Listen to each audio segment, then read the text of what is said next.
we were talking earlier, it's like first the Berkshire Men's Council started. That started in '89. I think he was already. I don't think he had been to Colorado yet. Well, let me just interject. I moved to the Berkshires, I think. I started coming to Berkshires in the summer of '89. So that's when I met you guys. And we had just started the Berkshire Men's Council because it was in Otis. Right. Yeah. Right. You know, I came up to visit my brother who was living on Mike Magnotti's porch. Yeah, that's right. And so Mike Magnotti was a big, he's got a few more years, right, Mike? Was he? Yeah, he's got 40 years. Okay. 41 years. All right. So he'd been sober for a while. My brother had maybe a year. Did my Jack have a year? I don't even know. Yeah. I think so. No, I'm not sure. Anyway, and I came up to visit, and there's this whole crowd of AA people, and I was like, wow, there's this community. It just felt like, like, wait a minute, I think I found my people. And I wasn't like, it wasn't a crazy, I didn't have a bottom where I wrapped up cars and went into a tree, or I didn't get to rehab, never got to have a plaster cast. I always pined after having a I'll give you cast. one right now. Yeah, right. And then I was jealous of people who got to go to rehab. But,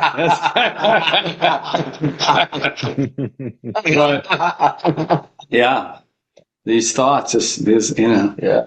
But I remember Bob was just one of the guys, but he was an elder, and he was, just as that warmth and welcoming that he offers. And I remember being in a meeting, and he was talking about Emma, and Emma was my great grandmother, who was an old timer that had passed away in the 70s maybe, but they were still talking about her in meetings. She was one of the first women in AA. Wow. And, quite a story. But yeah, Bob was, so I didn't have that history with him, but I remember seeing these guys, and I was scared to death about, I was just getting sober. I was, emotionally messed up. And I remember getting invited somehow to that Berkshire Men's Council meeting when we went out to Otis. Right. It felt it just started. But I felt like, oh my God, wait a minute. I almost felt like I was somehow let in by mistake to a secret club, And then they invited me to a sweat, because I remember Bob and Pam used to do them behind her house in Richmond or something. No. That was at Bob Gennari's house. There was a sweat lodge. No. Bob Gennari's house. No, there was one in Richmond behind Chris. She was with Chris. Oh, okay. So it was Chris, Pam, and Bob. But Pam and Bob were partners doing whatever recovery work. They're doing adult children of alcoholics. Right. And I remember them talking about a sweat lodge with some shaman jumping out in the mist and the whole thing in there. And I thought, this was some kind of crazy thing. And then I got invited at the Center of the Light. Remember that one? Were you at that sweat? Yes. And we came out, and Harry Hoy. There was a guy, Harry Hill, Harry Hoy. Yeah. And they were living at there was an intentional community that had kind of disbanded, and it was somehow they were living in the property. Yeah. And oh God, I forgot all about right. that. And then we had a sweat there. And I was like, and I think Hawk was there too. Could he have been? Yeah, definitely. So probably around 1990. And we drummed. I remember coming inside a corn silo. Out of the sweat lodge, and Harry had made a salad Oh, from his garden and he had made this mustard kind of herb dressing. yeah. And it was like, I really thought it was, I mean, I still remember to this day, and that was 35 years ago. I remember the taste and the experience of that. You know, you've had the experience probably coming out of a sweat lodge and somebody putting a piece of bread with honey in your mouth. Yeah. And that but this was like a salad with, I think it had cilantro and a dressing that everything was, It was great. crazy. But there was this, for lack of a better word, it was a club, almost like a club, like a clan in the best way, a cult in the best possible way. And you know, it's interesting. And this is men and women, or at this point this is just men? No, No. it was just men. It was just men. It was the Berkshire Men's Council. It was one of our Sunday meetings that we were doing a sweat. And then there was so Bob to me was, you know, this kind of well-dressed, totally connected, loving kind of presence that was quirky and almost, you know, I would equate it to an elder like Tom Daly, who I held in my arms as he cried in the Process piece. And to have an elder be that vulnerable and be doing the stuff alongside you, same thing with Bob, you know. And he was a seeker and I was a seeker, but my seeking prior had not been necessarily, it was more of a personal development business kind of, you know, Tony Robbins seeking rather than a spiritual, mystical, ancestry, God-based kind of seeking. He was into so much poetry, and he turned me on to Iron John, gave me that book, and then he gave me But did you ever read Fire in the Belly? Fire in the Belly. Because I was with Jonathan. I'm like, Jonathan, I went to Esalen and Dina and I did a workshop with a guy who was friends with Bly and Tom Daly, and he was a trapeze guy and he was in his 80s.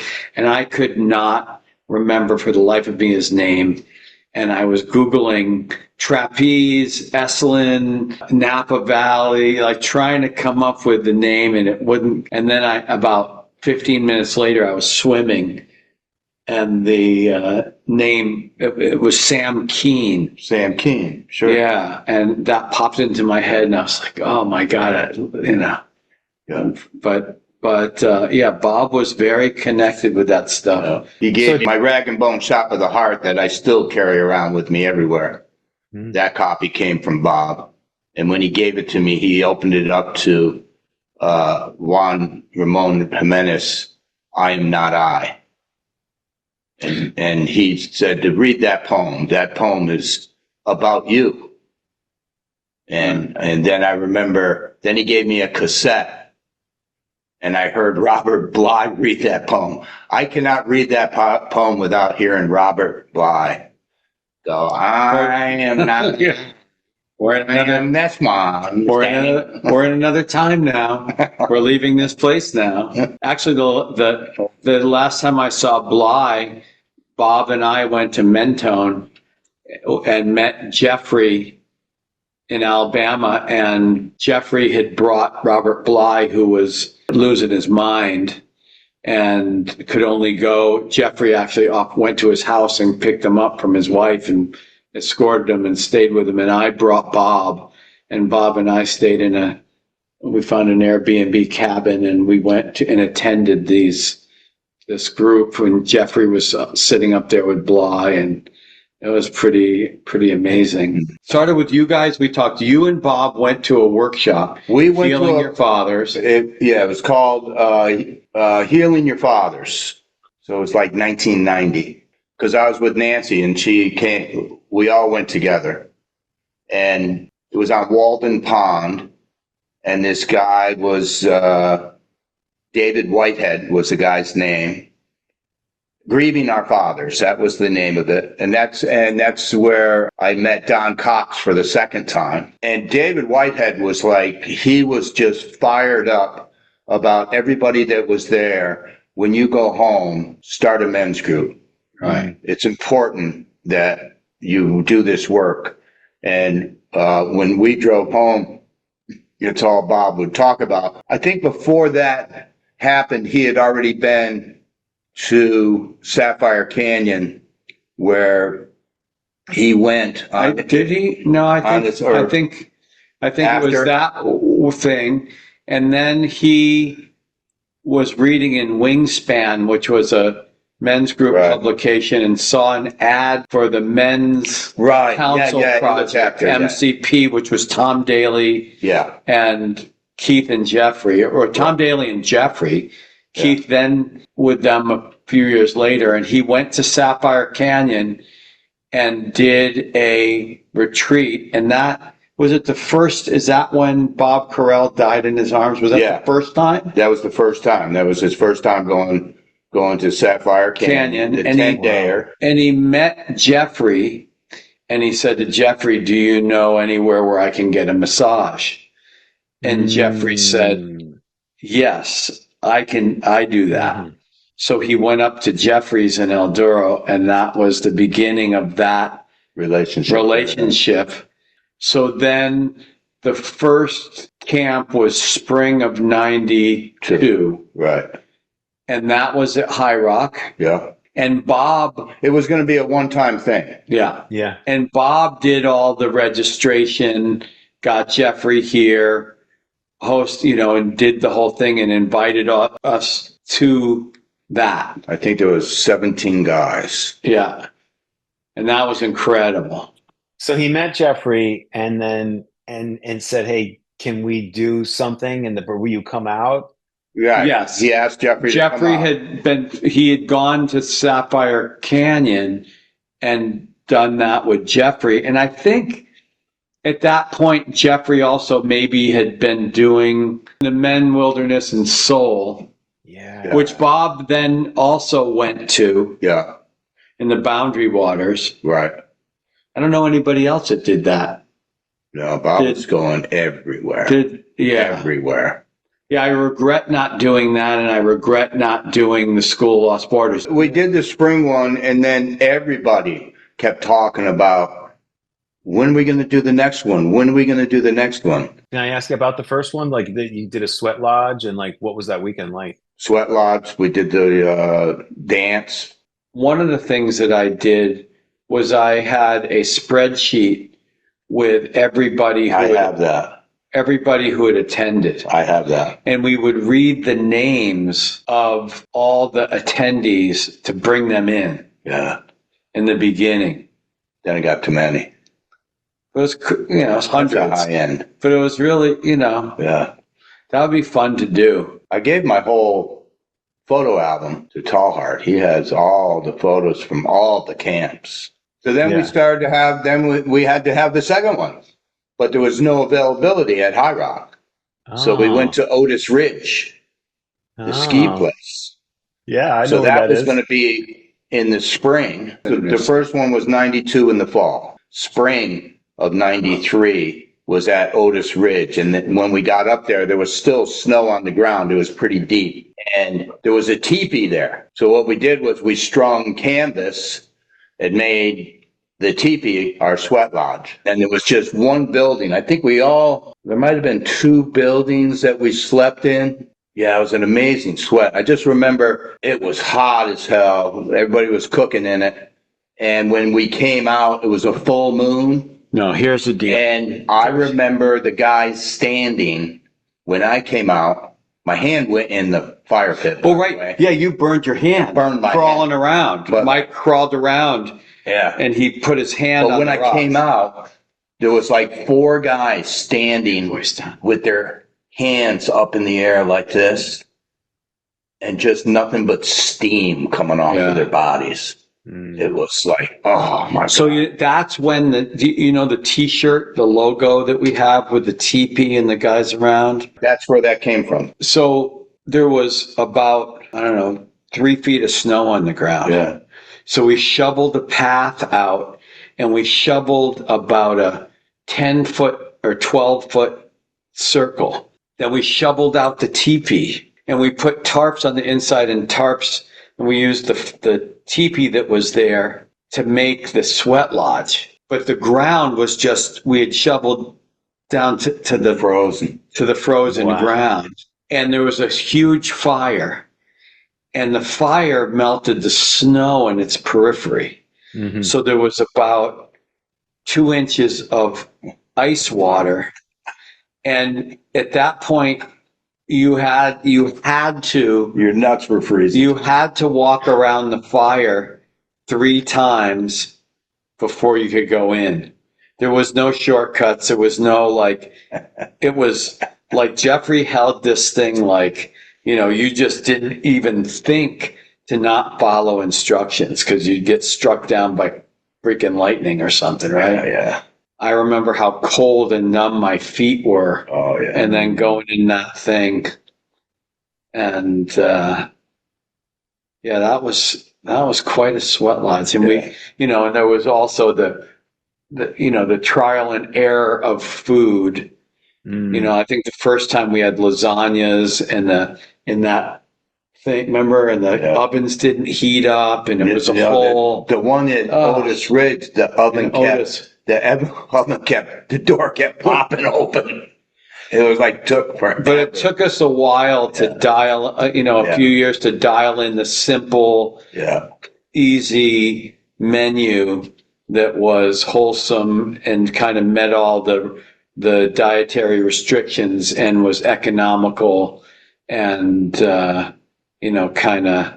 kind of also fun for people to work in the kitchen to do together. There was always a buzz. There was always people chopping and doing stuff together. In like a 92, group. I was working in food service, so I could get the food really cheap. We get the foods, your mics, then we get, the local stuff, the apples and cider bread and blah, blah, blah. Yeah. But that was the second one. And then I'm trying to think of when we started helping. I don't know which one it was, because Bob was doing it on his own. The registration and all the logistics. Yeah, we would just show up. I think it was the third one. I think it was the one where we returned to Camp High Rock, because then we meet down at the deli. I remember saying, well, we got to get posters. We got to put posters up. Which we concluded that we spent a lot of time developing the wording for the poster that we ultimately used, the flyer that we used every year. And Bob was, kind of putting a little money in out of his pocket to kind of do that. And he was running around. It was a lot. And so we stepped in and said, hey, we'll help kind of guide this thing. And and I was starting to make some money at my business, I think. So I was kind of like, I took over that piece of filling in the holes when it was short. If it was short, it's Bob, I think the first few, it might have cost me $500, or Bob would put in a little bid, and we just kind of prime it to get it going. And it might be that the spring was short, and then the fall we got paid back a little bit, whatever. It was just kind of and then that's the origins. I don't know, Word was getting out. Yeah, how did the word get out? Like, where did those 17 guys come from, and where did they? All from mostly AA, as well as just the network of guys, word of mouth. People would, you might even, a lot of times we would have people's wives find out about it and send them. But I think we only in the 18 or how many years did we do it? I think we 18 or 19 years. We Whatever did it. that was. Only one person registered from a flyer that they saw. Totally. And that was It's still, and that was locally in the co-op. It's only been word of mouth. And it was only attraction like that. And yeah, that's pretty much how I think these things go, because it is such a leap. You know, if somebody wants to, it's almost like the forum. Like you can't, it's just like, come on, you trust me, come with me or exactly. go. Yeah. You know, it's the same, Yeah. it's the same type thing. It's not like you can, lay it out in a way. Ray Goupil wanted one down in Jersey. So did you go down for that one? Down to No. Jersey? I don't Bob and I drove down to help him out with the spirit camp in Jersey. Also, it was like a YMCA camp or something. And I remember in the middle of the night, I met the guy that was doing the cooking, and it was a little too strong, our language that we were using that scared the shit out of him. And in the middle of the night, you saw him drive off. Well, I mean, we had And that then over the years. We've had that with, Yeah. we've had guys take off. And then Ray says, hey, can you do the cooking? Oh, he was doing the cooking? Yeah, it was the cook. It was the Yeah, cook. I just spaced out for a second thinking about all these things, but there was a ban on all fires when we went down there. So we were cooking the stones in the fireplace of this lodge. And everybody's in the lodge, and I'm running back and forth naked, taking the stones out of the fireplace. And this maintenance guy shows up. Wow. I got ash all over my face, and then I bent, Ray, there's a maintenance man here and doesn't know what the hell. He wants us to stop whatever it is we're doing. I was in Sapphire Canyon with John Guarnaschelli, and we shared a hotel room, he and I, in Boulder. Yeah, afterwards. So I got a chance to really kind of hang out with him and do that. And he came to our spirit camp. And then he started doing his own retreats at High Rock. Right. And I was doing Ashtanga yoga, which of course, like Bikram, is like you do the same practice every time. So you get into the nuances. And Jeffrey was always like, once I pour 1,000 sweats, then I'll start to know something. Like, so, because we tried it different ways a little bit. Like we did sweats on different days. And then sometimes it was because of, let's say it was pouring rain on, whatever, so we couldn't do it, let's say, on a Friday night. But we really found that the format that we did really helped, like doing the sweat on Friday, for example, and the dance on Saturday. It really kind of flowed really nicely. And then once we kind of dialed it in with the food and the flow, it was like, okay, we have the format and the skeleton of this. Then let's let the soul settle in and do this. We don't have to, you don't have to, jumble it around. And it also, I think, helped the guys that were returning to kind of go deeper, almost like a yoga practice. You're not thinking about what's going to come next or trying to invent something. You're doing it and you can kind of rest in that place. And so that's kind of where I was. Go a little deeper. Right. If you look at a lot of the spiritual practices over the years, a lot of it's repetition of the same thing, right? It's just like, okay, getting to know yourself in the same thing, because you're coming back to it twice a year and you get to kind of see who you are and bring stuff to something that is like a process rather than, the next new thing. Like, oh, this isn't, we're in such a society that we want the, latest, greatest, newest, biggest kind of thing. And sometimes just practice, and Tabi Joyce used to have a thing, practice all is coming. It's kind of just the chop wood, carry water, do this, go to spirit camp. And Yeah, at okay. the same time, the camp was letting us do full moon sweats. Oh, right. Yeah, we did that for a number of years. Maybe Yeah. with Michael Johnson, he's still Yeah. doing a lot of Full stuff. moon sweats. We went up there one time in February, and somebody said, Guy Nordoff said, we're going to do a Lakota sweat. Well, what's that? So we're bringing all the stones in. Oh, yeah, right. Right? So we did. I don't know how long we were in there, but we were in there so long that across the lake, the snow was blowing. It was snowing when we got there.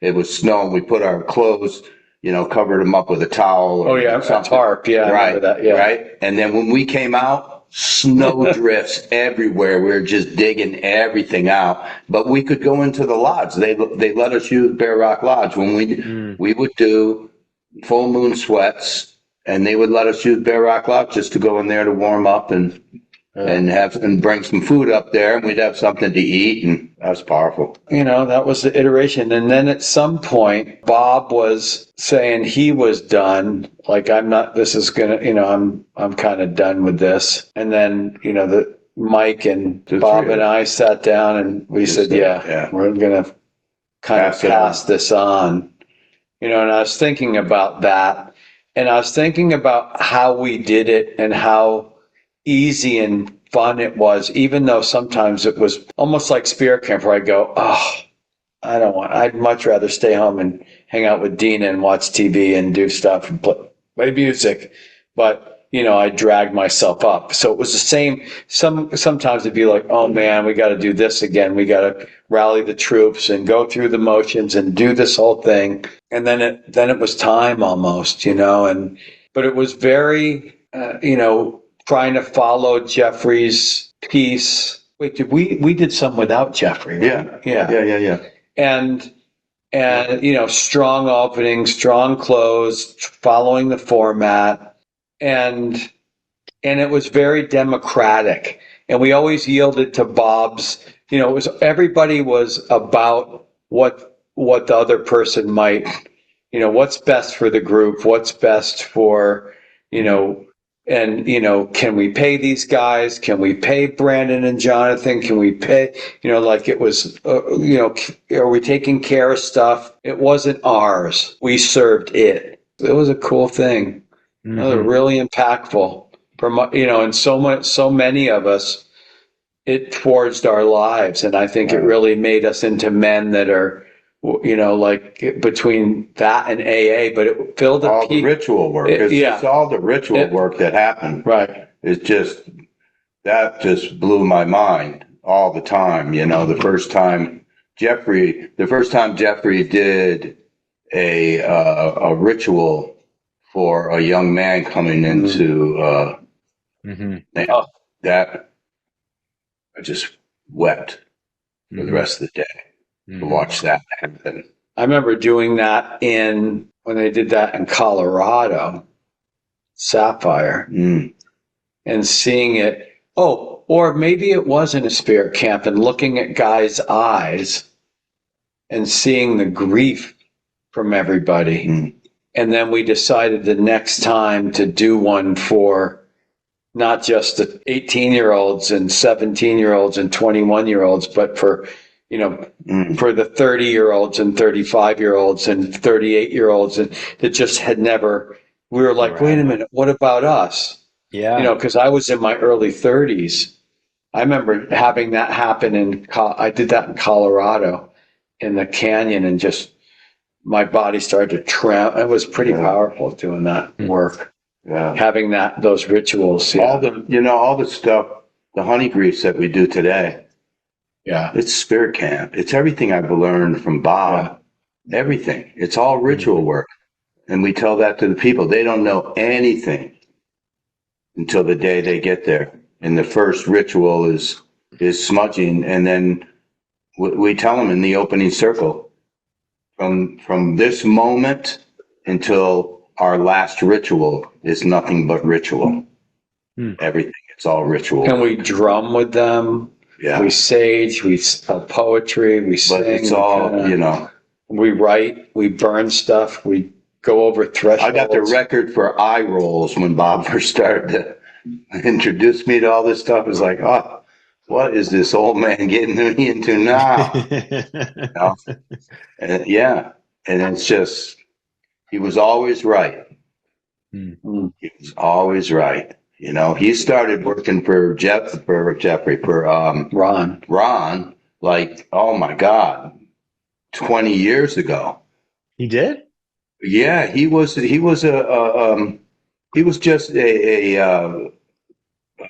go see families. yeah, he would just sit with families. He would just be what do you call it?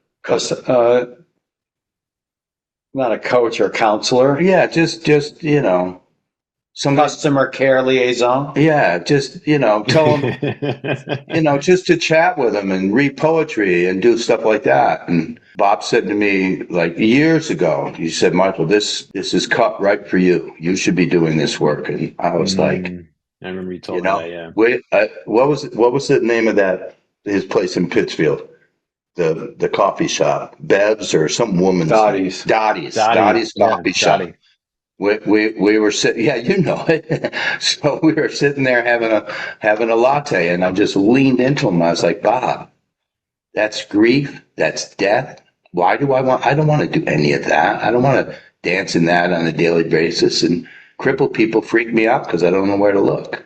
And so, no, you're way wrong on this one, Bob. You've been right about a lot of things in my life, but I don't think that you're off base on this one. Well, I tell you what, with Bob, I could not, even up to my dad's last lucid conversation with him, you could not say the D word, the death word. Yeah. And when Bob turned 60 and we started doing that work, and of course, it always seemed like it was him because he's, you know, he was 20 years older than me, right? So I was 40 and he was 60. And so it just didn't seem, you know, but helping him with his death, we went with him to multiple funeral homes to make arrangements. Yeah. We buried him, we painted him, we shrouded him. We did so many different rituals around that it made it it was such a blessing and such a invitation to explore it for us. And it, you know, and then fast forward, you know, we're standing outside, you know, Mike was there when he was dying. I was on a beach in the Caribbean, but you know, but the last conversation with him, which was one of the last lucid conversations that he had, was he said, Colby, I need you to know I'm okay with this. Yeah. But he gave us that permission. And then fast forward, we do this Year to Live thing that culminated with us waking each other in the funeral home that he died in. Well, that he was waked in. Yeah. Yeah, that he was waked in. And Mike's mom was. But I mean, it was like this incredible thing that the humanity, and then for Mike to start working with Ron and watching Bob work through Mike, or Mike call it what you want.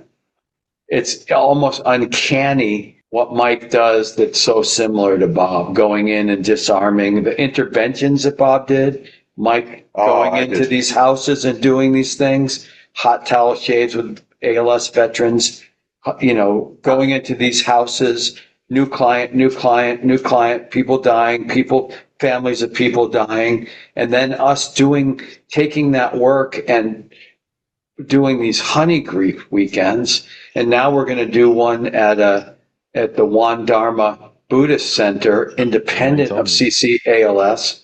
Yeah. So it's really that vehicle of Spirit Camp with which, you know, we put it on Bob, but we all did it collectively together. Yeah. You know, every person that's on the 400 or 500 people that have come through that, every person. It's a we thing. It's a we thing. It's always been a we thing.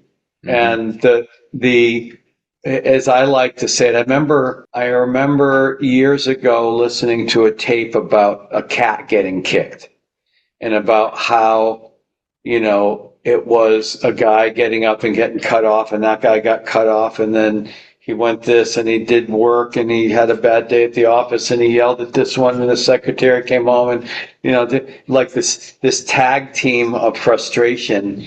And then in the end, the kid gets yelled at and then the kid goes and kicks the cat, So I think that a lot of cats have not gotten kicked because of the work that we've done over the years, because the influence is far and wide, to people's children, relatives, wives, less, people are kinder, they show up differently, they have different thoughts, and they're able to then take these tools out into the world and help others with it. And that's the point. I call on Bob before I walk into a client's house. Every single time. I ask Bob to come and speak through me, and he does. And we were playing cribbage earlier today, and we talked about Bob with his nuance, and he'd get this childish grin on his face, and he'd start looking at his cards, but he'd arrange his cards, but you knew he already knew them front and back. And 1 second. That's all it took him to look at your hand and tell you exactly how many points you had. But he's rearranging it. And then there was a game that he was behind, and he kind of came up and he never cribbage, and he shouldn't have won. And his last hand, he got the score before we did, and he had 24, which is the highest hand in cribbage that you can get. No, point wise. Well, no, but it's a massive. The Holy Grail. It's a 29. Massive hand. Yeah, 24. We play it every now and then, and we have a light blue hat that we pass back and forth to each other. And we have we have our own pegs. Mine and Mike's will alternate, whatever, but we always have blue pegs on the board in honor of Bob. Keeping an eye on us. Yeah. Anyway. Yeah. All right. Well, thanks, you guys.